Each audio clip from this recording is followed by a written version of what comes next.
We're here today at Chinatown House to look at an exhibit by Morris Lum, who has documented clan associations or family associations all across Canada, which were essentially spaces where new Chinese immigrants were able to come to access services such as loans, language learning, amongst other things. We're going to actually be talking to Parker Ma today, who's part of the GF Foundation, to learn more about this exhibit, as well as why clan associations were important and still are important within Chinatowns and the larger context of Quebec and Canadian history.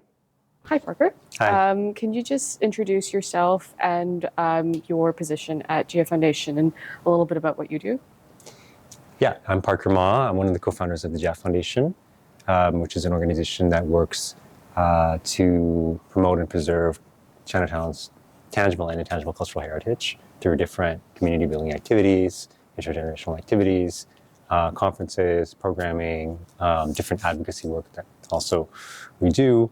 I'm involved in all aspects of the organization, but right now we're working to bring certain exhibitions to the Chinatown House space where we are now.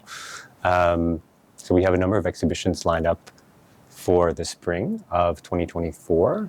And the first one we presented in January was Clan Associations exhibition by Morris Lum. Great. Can you tell us a bit about the exhibit we're going to go see right now, Clan Associations?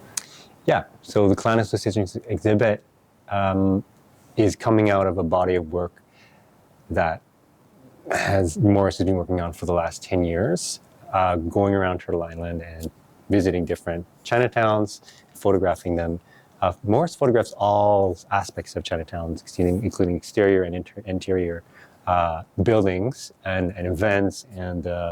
But this particular series comes out of a sub-project as his interest in the clan associations, which are associations that exist in most of the different Chinatowns in North America and are sort of elements of some of the earliest buildings and the earliest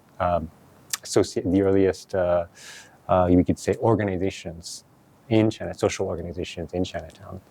And they serve the purpose of offering services and offering support that was denied to Chinese people by the state. And were models of governance and of also community land ownership that we still find interesting to this day. Unfortunately, not many people know about clan associations, and even fewer people have seen inside.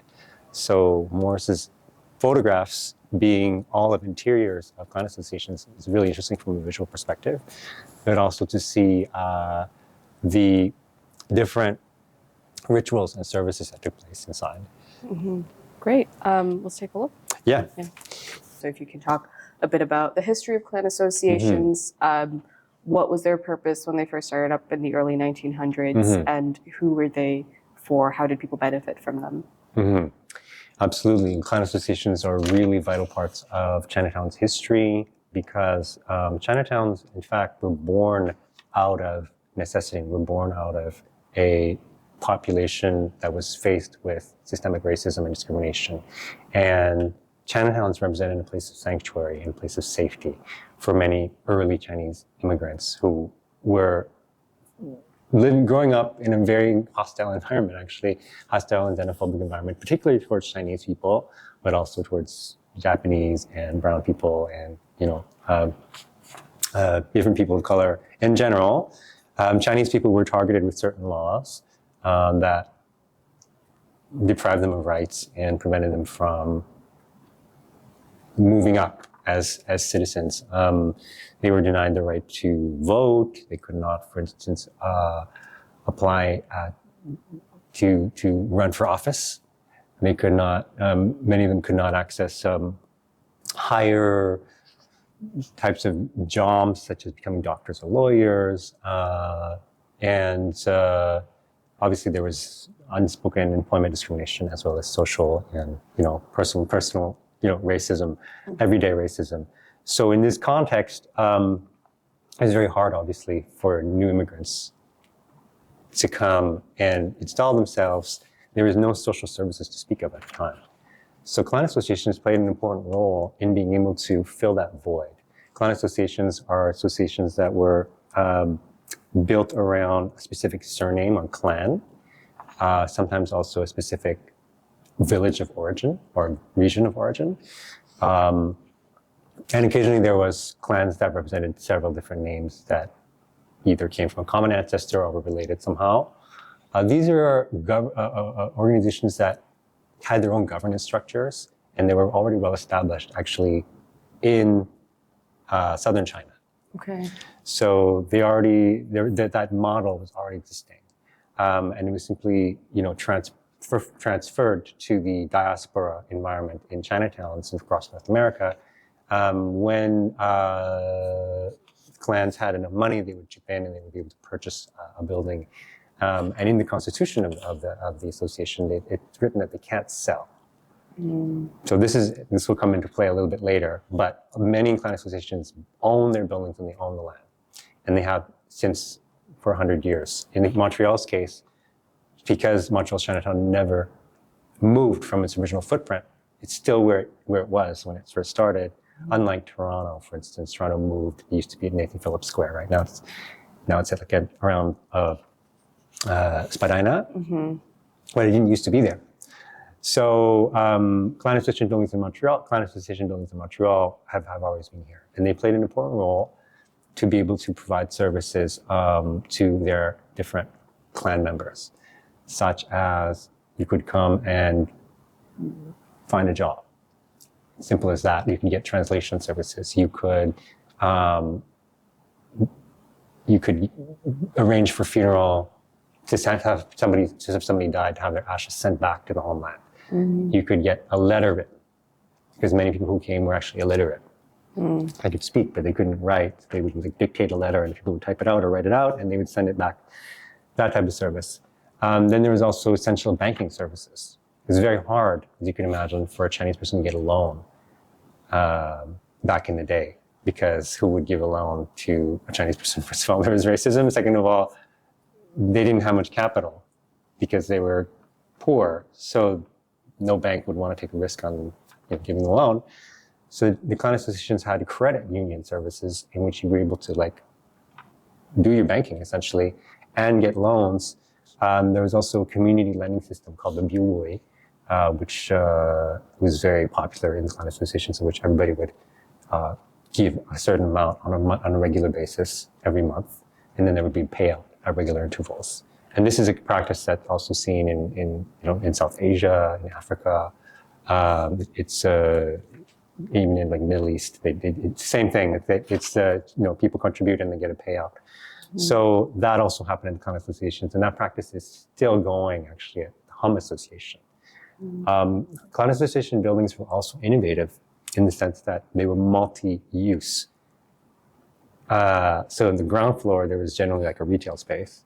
The second floor, there was lodging, low-income housing. And then the third floor was a multifunctional space. So we have these examples of kind of microcosmic, very innovative mixed-use buildings that urban design students were falling over each other to design later on, but actually it existed for a long time. It's for over 100 years in Chinatown. Who established them initially to start off with? It was generally the elders from that particular clan. Once they had enough, they had established themselves enough, found it important to establish the association. So it was essentially the first group of people from that locality, from that clan, did this to be able to ensure that future generations would be able to have access to these services and also feel a sense of connection to their homeland and where they come from. Right. Where do they get the resources and capital to be able to start it up? Well, it was community driven. It was community run. We're not talking, many of the first immigrants actually that came over actually had peasant backgrounds, right? My family coming from a very small village in Toisan. And so it was basically hard labor for many, many years. I mean, these associations didn't pop up as soon as they arrived, right? Many of them worked on the railroads, worked on the mines, worked in different service jobs as houseboys, as cooks, as chefs, as, coolies. And eventually some people were able to have enough capital to maybe take out a loan or pool some money, get some of them borrowed from their families. There was also a lot of community contribution. It was kind of expected that if you were part of the clan, you would chip in a little bit to help purchase the building. So through community efforts, essentially, without any help from the government or from the banks, they were able to purchase these buildings. Yeah. Great. Can you talk a bit about Morris and his approach to documenting these clan associations? Morris is Trinidadian Chinese. He was born in Trinidad, raised in Toronto, and Toronto was his first point of reference for many of the photographs. So this is a photograph of the Wong Association in Toronto. And you'll notice that Morris is also, quite decorated and teaches photography as well, but has an approach that is really in capturing the details, the everyday details of the spaces that he visits. You'll notice, first of all, that the photos are very large format, and they're hung in the space at about eye level, allowing us to spatially just approach the photograph as if we were almost entering it. So that was really the purpose of printing them this large, was to invite the viewer into this space, which is a kind of a sanctum and a refuge for many of the earliest immigrants all the way until today. You'll also notice that he chose not to put any people in the photographs, even though the spaces are obviously still used by the members of the association. And he did that to be able to emphasize the intergenerational aspect of the buildings, the fact that the buildings represent and helped and existed through so many generations, and in many ways are surviving on the backs of the efforts of those people, not of the efforts of one person or people who might appear in the photograph. So you'll see that there's also, he hasn't really, I don't think, arranged any of the photographs. So you'll see that there's kind of a mix of traditional with modern. That's also an aspect I find interesting. There's a flat screen TV here, some speakers, some cables, but there's also a really traditional altar with ancestor photographs and images of the different people that are important for the clan. Let's keep going here. This is another example of a Wong's Benevolent Association in Vancouver. As you can see, there's prominence given to the meeting space. There's usually large tables and wooden chairs that are antiques, that are carved, ornate carved wooden chairs. Many of these furniture elements are some of the original furniture. So prominence is given to the meeting space element of the space. Spaces were also used for, obviously, different cultural activities, practices for lion dance, for instance, choirs, as well as, traditional bread and butter meetings and stuff like that.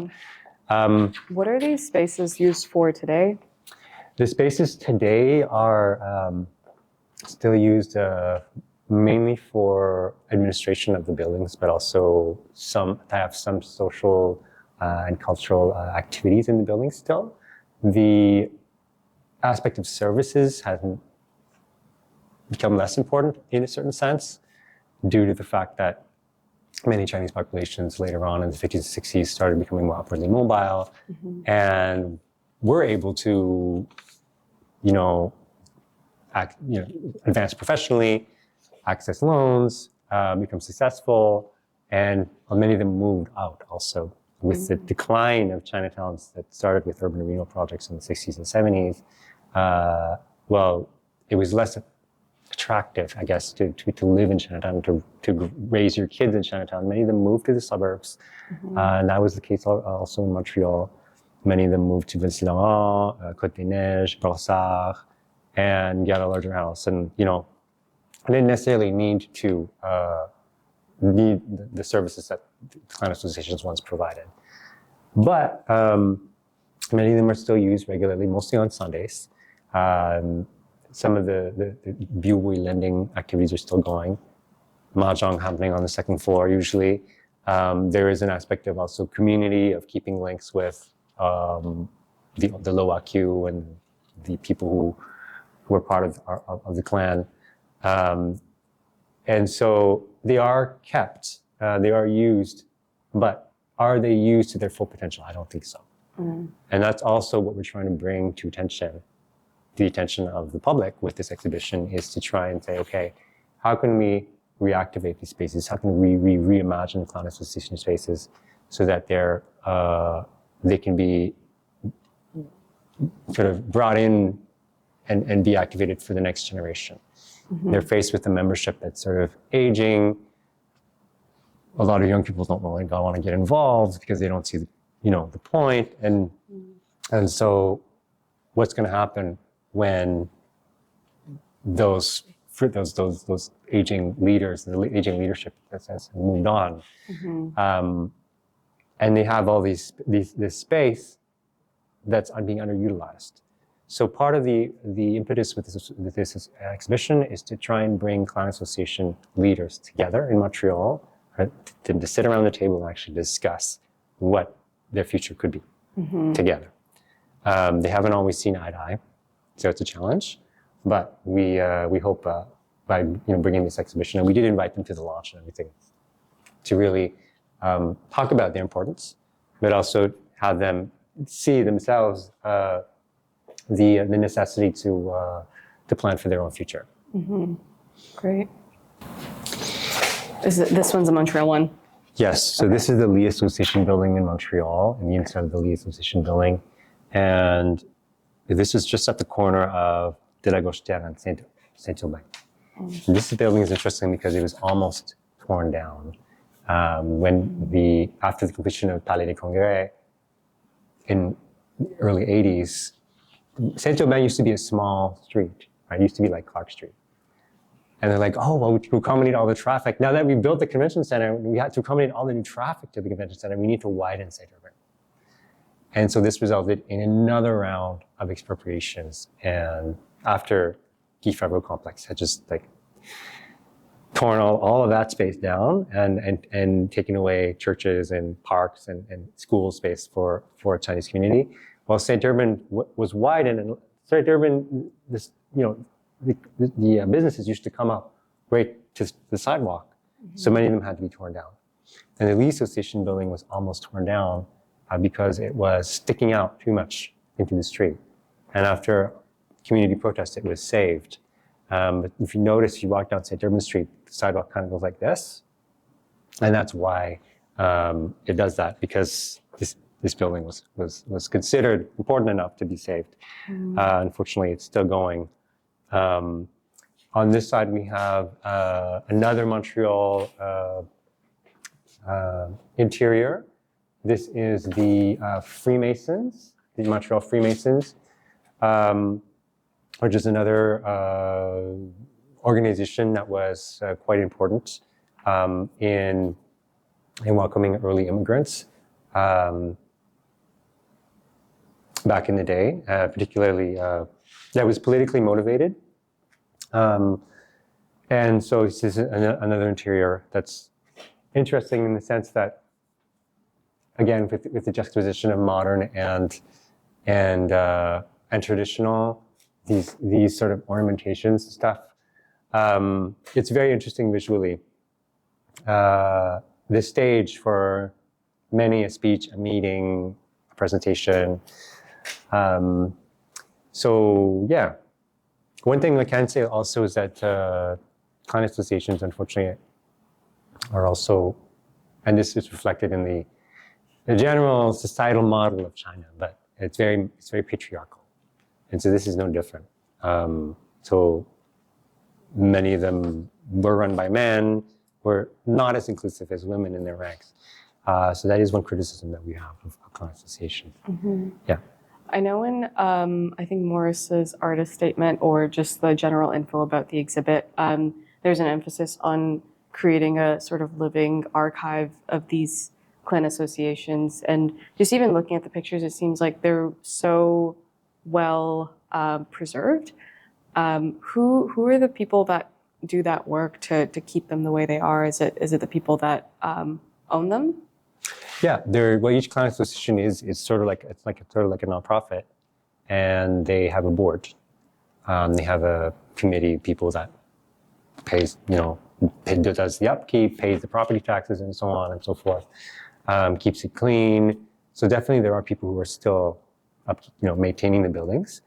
They also need to collect rent and stuff from the businesses down on the first floor. So all that needs to be run and managed. And it's still going for the time being, but there are, again, issues with people aging out of the organization, moving on, or simply getting too busy or too frail to participate actively. So the question definitely is how to involve the younger generation in reactivating these spaces and keeping them alive. It's interesting because I'm assuming they own these spaces, they own the buildings, right? So they're kind of like community land trusts in a way that could be used for, in a similar way that Chinatown House is being used here for all these different cultural activities. It seems like a very obvious use for these spaces. Absolutely, that's exactly where we're going. In fact, Chinatown's many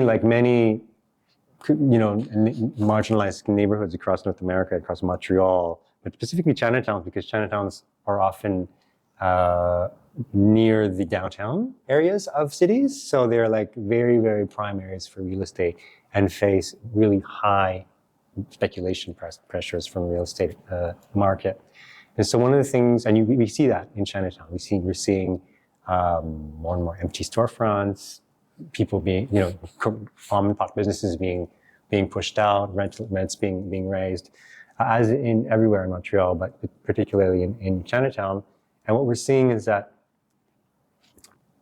we can't just keep fighting these fires. We can't just keep protesting and putting out fires, and it's not sustainable. Mm-hmm. You just burn out eventually. So what are some ways in which we can imagine an equitable future in which Chinatown is developed, but not in a way that's just purely for commerce or for tourism? And one of the ways we found is to actually take businesses or buildings and spaces off the speculative land market, off the speculative real estate market, and put them into community hands. Mm-hmm. So obviously, clan association buildings are at the heart of that strategy because they already own their buildings and are located in very, very central areas. And they already have a governance structure too that is community oriented. Mm-hmm. So you're absolutely right in saying that there needs to be a broader strategy that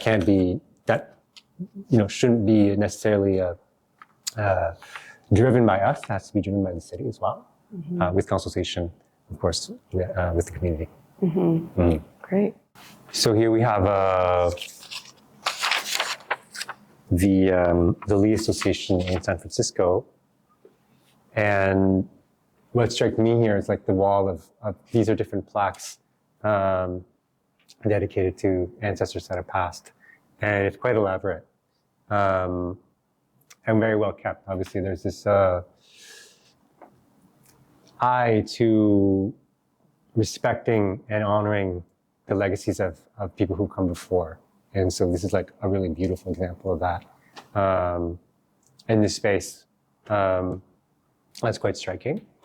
So this is also an interesting entity that came out a little bit later. After the first clan associations came, we started seeing consolidated benevolent associations, which were basically kind of like umbrella groups that had representatives from different clan associations on their board. Mm. So it was a way for them, at least in the American context, to do political advocacy as a unified voice. Because they started, once they were able to establish themselves and get buildings, obviously they had certain political demands, such as for rights, for franchisement, and so on. And they found that speaking as one unified organization with own voice was stronger than several different organizations. So this is sort of the very short story of the benevolent associations, of which there are also examples in Montreal, the Chinese Benevolent Association of Montreal, which is now called the Chinese Association of Montreal, or the CAM. So they're also an important organization in the landscape of clan associations here in Montreal. And this one was in San Francisco? This is in San Francisco, yes. Okay. This was in, San Francisco. Interesting. Okay, great. So this one is in Toronto. Oh, okay. You see it says here, Tolundo. This is the Toronto Freemasons and Dark Coon Club. And this is striking because of the kind of red and white. Yeah. Very prominent red and white. And then there's this like Happy Canada Day flag in the corner. So even the fire extinguishers, like, it's got the color scheme going. But this is, obviously Morris is an excellent photographer as well. So just visually, the photographs are interesting and they're striking. But as I said, he's done these sort of very large format photos with a lot of detail and emphasis on all the different elements that you can see up close that you would not be able to see necessarily with a sort of small frame photograph. You can see there's some weapons here that are probably used for martial arts training. Okay. There's some different boxes. There's like a disused, water bottle here. We have more weapons on this side. So it's the type of detail, like you can actually read some of the banners up close. So it's actually as if you were in the room, So he made a very conscious decision to have them quite large. Oh yeah, there's a little disco ball as well. So, there's, on repeated viewings, I'm actually seeing new things every time I look at the exhibition, and I've done it. Have you ever been to this building in Toronto? I haven't, no. Okay. Yeah. But it's in Chinatown. It is, I think so. Yeah, I'm not sure on the address exactly, but it is there. But it's very hard to get in, right? You have to either be part of the clan or you have to be invited. Oh, so you can't just walk in? No, not really, no. Okay. Yeah. I wanted to ask another thing because I think a lot of the exhibits that Chinatown House has put up in the last little while has been around this idea of collective memory. And so I wanted to ask about that. Was that kind of an intentional approach to what kind of exhibits you put up? I know you were mentioning that this is the first one that Chinatown House has produced on its own, put up the installations and everything as its own exhibit. Could you talk a little bit more about this idea of collective memory and what you hope for people to take out of exhibits such as these? For sure. It's the first exhibition that JAF Foundation has produced in Chinatown House from scratch, from zero, in the sense that these photographs, I don't think, they haven't been exhibited as a set before. But collective memory is certainly at the forefront of our orientations, I guess I would say, in the sense that storytelling for us is a tool to not just capture and share stories, but it's also, number one, to raise awareness amongst the public, specifically the non-Chinese public, the Quebecois dominant culture public, of the importance of these stories in the overall narrative, right? Because some people might look at this and say, oh, it's so interesting. It's like such an important part of Chinese Canadian history, or Chinese Montreal history. And it is, but it's also part of Quebec history. It's also part of the stories of people who built Quebec, who built here, who were here, for years. This neighborhood is as old as Old Montreal, but it hasn't been given the same importance in the dominant overall narrative, and even in either in the media or the education system. It isn't really taught in schools, for instance. We also find it important to. We find it important to. Let me see, how can I say this? We find it important to democratize access to storytelling and bring those tools into the hands of the different people who are revolving around Chinatown. Too often, these types of photographs, these types of stories have been held in white-run institutions, such as museums, most of the museums actually in Montreal, that are very old and established and have more opaque governance structures that don't necessarily allow public access to the archives. So many people thinking they're doing a service will donate the photographs or the archives of their ancestors, their grandparents, or whatever, to a museum. And I guess through no fault of the museum, but they don't have the resources to go through it all. It just languishes in a box somewhere. There's no stories attached to it. They can't interpret it. They can't read Chinese. So it's not really given the importance and the significance that it has. And so by taking that process out of those institutions and putting it into the hands of the people here, and also bringing it physically to Chinatown, we're trying to allow people to regain control of the narrative and tell their own stories in a way that is controlled by them. So many things have been said about Chinese people in the media, many somewhat dubious things. I'm talking about the mainstream media, obviously. So we don't often get a chance to tell the story the way we'd like to be told, and given the space for that. So this is a way to bring the issue to the public, into the public eye, but also to initiate a conversation around the issues that are underlying the exhibition. It's not just a pretty pictures to look at. We're actually drawing attention to an issue, which is that of land speculation and real estate and intergenerational disconnect that are really endemic to Chinatowns across North America. Great. What do you hope for people, whether that be Chinatown residents or people that are not Chinese, Montrealers, to gain out of an exhibit like this? Well, we hope that, first of all, on the basic level, for people to gain awareness of the importance of clan associations and their sort of ubiquity in different Chinatowns across North America, to call attention also to the issue of land speculation, the issue of lack of community and or public spaces in Chinatowns, and that also this is not an isolated issue. These are very Chinese, Chinatown-related photos, but there are similar struggles that are happening in different neighborhoods across Montreal, including in Little Burgundy, in Park Extension. Park Extension is fighting for the William Hingston complex, which is currently threatening to kick out a number of community organizations, and so they're also facing the same things, right? So there's a lack of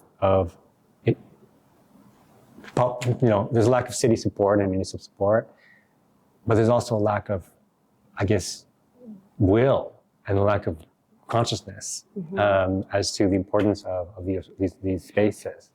And something as simple as having a space like this can really reanimate a neighborhood and make it living again.